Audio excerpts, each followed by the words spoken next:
எதிர்காலத்தில் வந்து பாண்டிச்சேரியில் ஜனநாயகம் நல்லா தழைத்தோங்கணும், தொழிற்சாலைகள் நிறைய வரணும், வேலைவாய்ப்பு நிறைய இளைஞர்களுக்கு வேலைவாய்ப்பு உருவாகி இளைஞர்களுடைய வேலைவாய்ப்பு திண்டாட்டம் ஒழியணும். இது போன்ற பல விஷயங்கள்லாம் நிவர்த்தி பண்ணணும். அதுக்கு ஒரே விஷயம் என்னென்னா, பாண்டிச்சேரியில் மாநில அரசு கிடைச்சா மட்டும்தான் அது முழுமையாக நிறைவேறும். அது வரைக்கும் எதுவுமே நிறைவேறாது.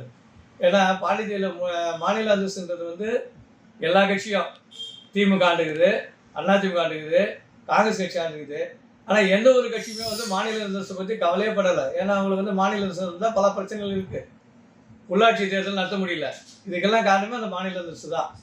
அதனால் எல்லோரும் மக்கள் எல்லாம் சுபிட்சமாக இருக்கணும்னா அட்லீஸ்ட் இந்த வருஷத்துலையாவது இந்த மாநில அந்தஸ்துன்றது நல்லா வந்து எல்லாருக்கும் வந்து ஒரு பாக்கியமாக கிடைக்கணுன்றது தான் எங்களுடைய கருத்து. அது மட்டும் இல்லாமல் இன்னும் விவரமாக சொல்லப்போனால், இந்தியா வந்து ஒரு மத சார்பற்ற நாடு.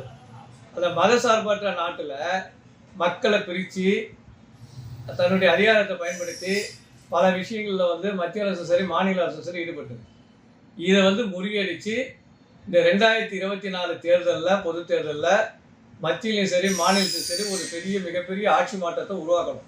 அது யார் கையில்னா மக்கள் கையில் தான் இருக்குது. அந்த ஆட்சி மாற்றத்தை உருவாக்கினா மட்டும்தான் மாநில அந்தஸ்து இந்த வருஷத்துலேயே நம்ம வந்து வாங்க முடியும். அப்படி இல்லைனாக்கா இந்த மாநில அந்தஸ்துன்றது ஒரு பெரிய ஏமாற்றம் தரக்கூடிய ஒரு செயலாகிடும்.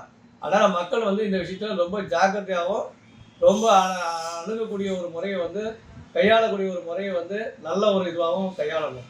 அதனால் இந்த 2024 எல்லாரும் ஒன்று சேர்ந்து இந்த மாநில அரசு பெறுவதற்குண்டான முயற்சியை எடுக்கணும். இந்த 2024 அந்த மாநில அரசு நமக்கு கிடைக்கணும்னு சொல்லிட்டு நீங்கள் எல்லாம் முழு மனதோடு மன உணர்வோடு செயல்படணும்னு சொல்லி புதுச்சேரி மக்கள் முன்னேற்ற கழகத்தின் சார்பாக கேட்டுக்கொள்கிறேன்.